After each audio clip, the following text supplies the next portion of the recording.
녹화 시작했습니다. 회원 시간 됐으니까 시작하면 될 것 같아요. 네, 네, 발표 시작하도록 하겠습니다.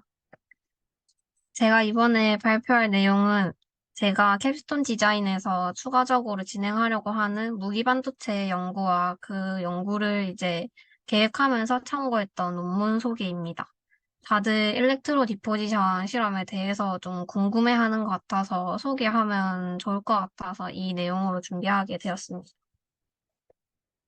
먼저 제가 캡스톤 디자인에서 현재 진행하고 있는 연구를 간단하게 소개하도록 하겠습니다. 펜타스는 OSC로 사용하여 PVA 트래핑 레이어를 통해서 시냅스 기능을 구현하고 유기염료인 메틸렌 블루를 도핑해서 빛에 의해 전류가 증폭되는 강시냅스 소자를 만드는 것을 목표로 하고 있습니다. 쇼트턴 빛을 소자에 노출시키게 되면 메틸렌 블루가 빛을 흡수하여 홀을 생성하고 이 홀이 펜타센으로 이동하여 P 도핑의 형태를 나타내게 됩니다. 이렇게 생성된 홀은 차지 캐리어의 역할을 하면서 전하를 운반하는 과정에서 차지 트래핑 레이어인 PVA층에 트랩이 되고 전하가 축적되는 현상이 일어납니다. 이런 일련의 과정들로 이제 커런트 덴시티와 컨덕티비티 변화가 나타나게 되고 다크 스테이트에서는 홀이 다시 리트랩되면서 시냅스 특성을 나타내게 되는 이러한 메커니즘을 가진 소자를 제작 중에 있습니다. 그러나 펜타스엔이 유기 반도체이기 때문에 높은 모빌리티를 기대하기 힘들 것 같아서 반도체를 무기 반도체로 변경해서 추가 실험을 계획하게 되었습니다. 메틸렌 블루를 도펀트로 그대로 사용하기 위해서는 에너지 레벨적으로 가능성이 있는 무기 반도체를 써야 했기 때문에 먼저 문헌 조사를 진행했고 카파 옥사이드로 결정하게 되었습니다. 이 카파 옥사이드를 반도체로 어떻게 증착시키는지에 대한 소개된 논문이 오늘 제가 발표할 논문입니다. 이 논문에서는 금속 양이온이 녹아있는 솔루션에 이제 전극과 기판을 넣고 전압 전류를 가해서 양이온이 이제 환원되면서 크리스탈을 형성시키는 일렉트로 디포지션의 방법을 소개하고 있습니다.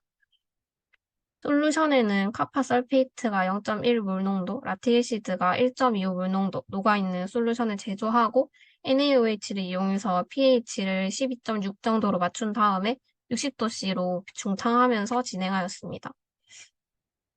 여기서 주목해야 할 점은 일렉트로 디포지션 과정에서 전압을 일정하게 하는 포텐티오스태틱 방법과 전류를 일정하게 유지하는 갈바노스태틱 방법 두 가지를 사용하고 있다는 점입니다. 먼저 마이너스 0.5V의 전압으로 텐티오스태틱 디포지션을 진행하고 1mA 전류로 갈바노스태틱 디포지션을 진행했습니다. 이렇게 투 스텝으로 진행하는 이유는 뒤에서 따로 또 설명하도록 하겠습니다. 텐티오스태틱 방법으로 증착된 커퍼 옥사이드의 증착 시간에 따른 셈 사진입니다. 10분에서 50분씩 10분 간격으로 이 증착 시간에 따라서 두께는 1.25 마이크로, 2.3 마이크로, 3.25 마이크로, 4 마이크로, 4.5 마이크로 두께의 필름이 생성되었음을 알 수 있습니다. F는 증착 시간에 따른 두께를 이제 플롯해서 나타낸 그래프인데 이게 시간이 경과할수록 이 그로스 레이트가 점점 낮아지는 것을 이 기울기가 조금씩 낮아지는 것을 통해서 알 수 있습니다. 피규어 3은 포텐티오스태틱 디포지션에서 시간에 따른 이 커런트 덴시티와 임피던스를 분석한 그래프입니다. A를 보면은 처음 10분 정도의 이 최대 커런트 덴시티를 나타내게 되고 점점 감소하는 것을 확인할 수 있습니다. 임피던스 또한 증착 시간이 길어질수록 이제 높게 측정되는 것을 볼 수 있는데요. 이거는 이제 카파 옥사이드가 그 크리스탈 뉴클리에이션이 시작되고 이 सब스트레이트를 다 덮는데 다 한 10분 정도가 걸리고 그 이후에는 서페이스 포텐셜이 낮아지고 저항이 커지기 때문에 이렇게 나타나는 거라고 논문에서 설명하고 있습니다. 이렇게 커런트 덴시티가 점점 낮아지다가 0에 가까워지면 이제 디포지션이 일어나지 않기 때문에 그러면 이제 원하는 두께의 필름을 얻을 수 없게 되는 문제가 발생한다고 합니다. 피규어 4는 이제 갈바노 스태틱 디포지션에서 시간에 따른 볼테이지와 이제 B는 각각 다른 전압을 주었을 때 커프 옥사이드 크리스탈의 XRD 그래프를 나타낸 것입니다. 일정한 전류를 유지하기 위해 초반에는 볼테이지가 이렇게 감소하는데 그 뒤에는 볼테이지가 계속 증가하는 것을 볼 수 있습니다. 이렇게 볼테이지가 증가하게 되면은 만들어진 커프 옥사이드 크리스탈에 임퓨리티가 발생할 수 있는데요. 이 임퓨리티의 발생을 보여주는 피규어가 B의 XRD 결과입니다. 이 마이너스 0.5V에서 만들어진 크리스탈의 이 각 피크들을 보면은 이 각 나타내는 면들을 알 수 있고 이 면을 보면은 큐빅 구조의 크리스탈이 만들어진 걸 알 수 있다고 합니다. 그러나 이 마이너스 0.7V로 만든 거에는 여기서는 볼 수 없는 피크가 하나 있는데요. 이 피크가 바로 임퓨리티의 존재를 알려주는 피크라고 합니다. 이렇게 갈바노스테티 디포지션은 증착 시간이 경과할수록 볼테이지가 높아져서 크리스탈에 임퓨리티가 생기는 문제가 발생합니다. 이 앞에서 보신 것처럼 포텐티오스태틱과 갈바노스테틱 디포지션을 각각 단독으로 진행하게 되면 각각의 부작용들이 생길 수 있기 때문에 이를 보완하기 위해서 이 두 가지 방법을 투 스텝으로 합쳐 진행한 것이 이 피규어에서 나타난 그 방법입니다. 포텐티오스태틱 방법을 처음 8분 동안 진행을 하고 이제 커런트 덴시티가 아까 최대값이 1mA였는데 그 1mA에 도달을 하면은 이제 갈바노스태틱 디포지션으로 바꿔서 전류를 일정하게 유지하게 됩니다. 이렇게 투 스텝으로 진행하게 되면 아까 초기에 발생하는 이 크리스탈의 임퓨리티를 줄이고 커런트 덴시티 감소로 증착이 예기치 못하게 멈추는 것을 막을 수 있습니다. 그리고 이제 갈바노스태틱 모드로 바꿔서 디포지션 하는 시간에 따라 두께를 조절할 수 있게 됩니다. 그리고 이 연구에서는 최종적으로 카프 옥사이드 필름에 징크 옥사이드 필름을 올려서 솔라셀을 최종적으로 제작했는데요. 여기서 ITO와 징크 옥사이드는 330나노와 400나노의 파장을 각각 흡수하고 이제 다른 대부분의 가시광선을 통과해서 카파 옥사이드에 도달해서 카파 옥사이드가 빛을 흡수할 수 있게 합니다. B는 그 업소션 코이피션트를 이용해서 밴드갭을 조사한 것인데요. 이 밴드갭이 ITO, 징크 옥사이드, 카파 옥사이드가 각각 3.9, 3.25, 2.0의 밴드갭을 가지고 있다는 것을 보여주고 있습니다. 이는 그 다른 선행 이 문헌조사에서 나오는 밴드갭과 일치하는 값입니다. C는 커프 옥사이드의 설페이스 포토볼테이지 분석을 한 것으로 커프 옥사이드가 320에서 640나노의 파장에서 반응을 한다는 것을 나타내고 있고 이를 바탕으로 얻어낸 밴드갭 또한 2.0으로 앞에서 얻은 데이터와 같습니다. 근데 피규어 7은 이제 만들어낸 솔라셀의 에너지 랩의 다이어그램을 통해서 나타낸 그림입니다. 이 빛을 받아서 생성된 차지 캐리어는 징크 옥사이드 층에 모이게 되고 홀은 골드 이 일렉트로드로 빛 이동하게 됩니다. 그리고 B는 만들어진 솔라셀의 IV 커브인데 여기서 그 솔라셀의 성능을 이제 표현해주는 파워 컨버전 이피션시 라는 그 수치가 0.68%로 얻어낸 성능이 그렇게 높은 편은 아니라고 합니다. 이는 이 실험 컨디션에서 최적화가 되지 않았기 때문이다. 라고 논문에서 설명하면서 이제 이 논문은 마무리가 되는데요. 결론적으로 이 논문의 핵심은 이 포텐티오스태틱과 갈바노스태틱의 투 스텝 디포지션을 하면서 크리스탈의 뒷백을 줄이고 일정한 그로스 레이트를 유지시킬 수 있게 했다는 점입니다. 저는 이 핵심 아이디어를 적용해서 실제 실험 셋업을 지금 디벨롭하는 과정 중에 있는데, 이렇게 하게 되면은 제가 최종적으로 만들고 싶은 구조는 이 메탈 세미컨덕터 메탈 구조의 쇼키 다이오드를 제작하고, 이렇게 해서 시냅스 성능이 구현이 되면은 최종으로 메틸렌 블루 도핑까지 진행해보려 합니다. 이 EIS 장치를 활용해서 일정한 전압준율을 가해서 실험 몇 번 해봤는데 이 베어 SI 기판에는 크리스탈이 생기지 않아서 이제 ITO를 유리기판에 금을 전면 증착해서 사용해볼 예정입니다. 혹시 제 실험에서 좀 더 좀 더 발전시켰으면 한 점이나 질문 있으면 지금부터 질문해 주시면 됩니다. 네, 저 질문 하나 하겠습니다. 네, 그, 이 실험 광시냅스로 응용한다 하셨잖아요. 네, 근데 그 다이오드 형태로 이제 서로로 쌓인 광 다이오드나 아니면은 솔라셀이나 이런 친구들은 그 네, 한쪽 전극을 ITO 같이 이렇게 투명한 애를 도입해서 그쪽으로 이제 그 액티브 레이어에 빛이 들어오게끔 하거든요. 네, 근데 이거 지금 이 페이지의 구조를 보니까 투명한 쪽이 지금은 없는데 글래스로 네, 바꾸신다는 건가요? 네, 근데 그- 글래스로 바꿔도 이게 금이 40나노 정도 되면은 네. 그쪽도 빛이 안 들어오지 않을까 저는 그렇게 생각하는데 어떻게 그 계획을 하고 계신지 궁금합니다.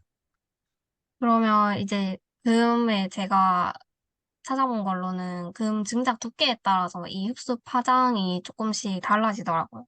그래서 증작 두께를 좀 줄여서 조금 더 빛이 잘 투과되도록 이렇게 하면 아, 강신 흡수도 할 수 있지 않을까. 그러면 금 두께에 따라서 투과도나 이런 거 측정하실 건가요? 아니면 흡수도랑 투과도를 측정하실 건가요? 네, 흡수도를 투과해서 그 파장을 보는 게 좋을 것 같습니다. 네, 알겠습니다. 네,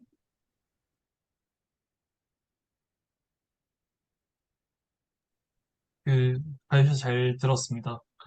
그, 지난번에 제가 실험을 하면서 SI 기판에다가 지금 증착하는 해당 그림에 대해서 조금 옆에서 같이 지켜봤던 기억이 납니다. 근데 혹시 발표자께서 생각하시기에는 왜 실리콘 위에 진- 제대로 커퍼 옥사이드가 자라지 않았는지 한번 여쭙고 싶습니다. 발표자는 어떻게 생각하시나요?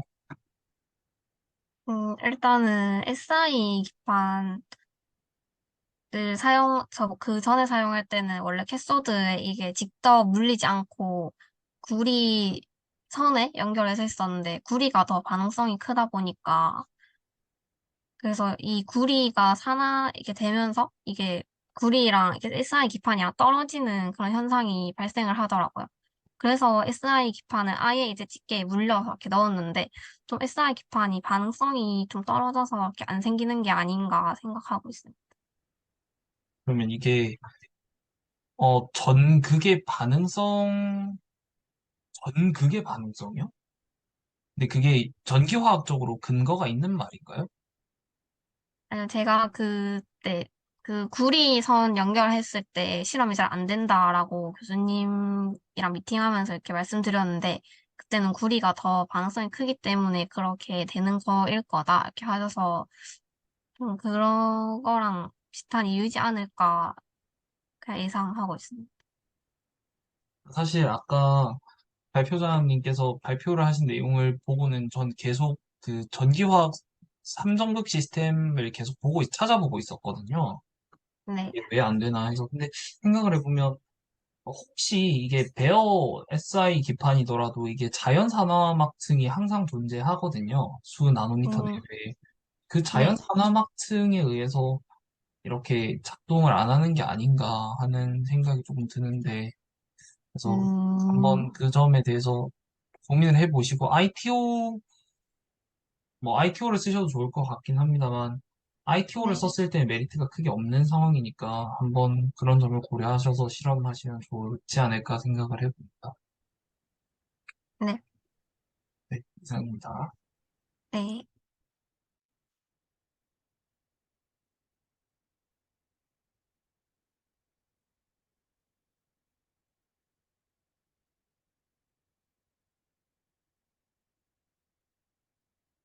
다음 채민 제가 하겠습니다. 질문할까요? 네, 들리나요? 네, 아, 네. 그, 이거, 펜타센 쓰는 건가요? 네. 제가 이거 아, 관련된 아, 실험을 하고 있어서, 네. 네, 그게 펜타스텐 쓰는 거는 이제 네, 제가 지금 하고 있는 캡스톤 디자인 원래 하는 게 펜타센으로 강시냅스를 만드는 건데 이제 그게 네. 유기반도체니까 이제 그 네. 유기반도체를 무기로 바꿔서 써보자 아, 하는 게 이 실험입니다. 그러면 피도핑으로 하는 거는 그대로 진행하는 건가요? 네, 그러면은 그러면 피도핑체로 써가지고 반도체끼리 섞어서, 메틸렌 블루랑 반도체랑 섞어서 쓰는 거잖아요. 네. 그게 용액을 같이 섞어서 쓰는 건가요? 아니면은 따로 도핑을 시키는 건가요? 따로 아, 코팅을 시키는 건가요? 그 펜타센이 원래 물에 안 녹는 물질이라서 네. 위에다가 증착을 하거나 아니면 이 PVA 레이어 만드는 솔루션을 직접 이제 섞어가지고 하거나 아니면은 펜다생 증착한 거 위에 용액 공정으로 딜렌블루를 올려가지고 하거나 이렇게 한 세 가지 방법으로 해보려고 합니다. 아, 그러면 생각하신 그 농도 비율이 있을까요? 아니요, 농도는 제가 아직 그 메틸렌 블루를 아직 사용할 단계가 안 돼가지고 아, 네. 그것까지는 아직 정해진 게 없습니다. 아, 네. 알겠습니다. 네.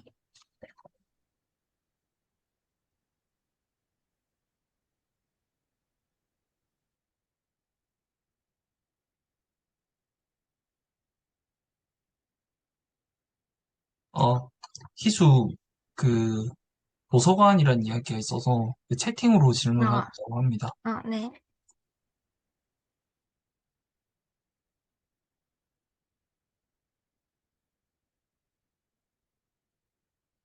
혹시 보이시나요?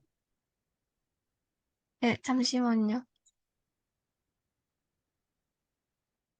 아, 그, 갈바노 스태틱과 포텐티오 스태틱 두 개를 사용한 이유가 보면은 이 포텐티오 스태틱 포지션을 하면 점점 이 그로스 레이트가 줄어들고 이제 이 커런트 덴시티가 점점 낮아지는 현상이 발생하는데요. 이러면 이제 커런트 덴시티가 0에 가까워지면 증착이 이제 종료되기 때문에 그러면은 만약에 이제 종료된 것보다 더 두꺼운 두께의 이제 필름을 얻고 싶은데 이제 그걸 하지 못하게 되는 이런 문제점이 있기 때문에 처음에 이제 커런트 덴시티가 이만큼 올라갈 때까지는 포텐티오 스틱으로 진행을 하고 이제 이 뒤로 이 전류를 일정하게 유지하면서 갈바노 스태틱 방법을 이제 뒤쪽에서 사용을 해주는 겁니다. 그리고 솔직히 다이오드가 이 메탈 세미컨덕터 메탈 구조 자체를 이 쇼트키 다이오드 다 구조라고 하는데 이게 보통은 N 타입 세미컨덕터를 주로 사용하는데 P 타입도 사용 가능하다는 그 문헌 조사하면서 봐가지고 저는 이 구조로 해보려고 합니다. 왜냐면 증착을 할 때 이 그 커퍼 옥사이드가 전면으로 증착이 되기 때문에 그 오펫 구조로는 이렇게 트랜지스터 구조로는 만들지 못할 것 같아서 이미 밑에 금속이 있는 위에 세미컨덕터가 올라가 있는 구조로 증착이 되기 때문에 이 위에 이제 메탈을 하나 덮어서 다이오드를 만드는 구조로 결정하게 되었습니다.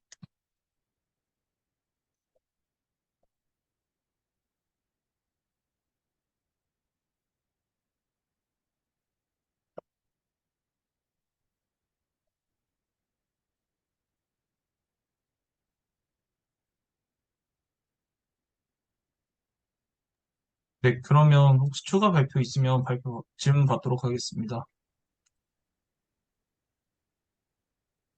그럼 없는 것 같으니 이상으로 모듈 다학제 마치도록 하겠습니다. 수고하셨습니다.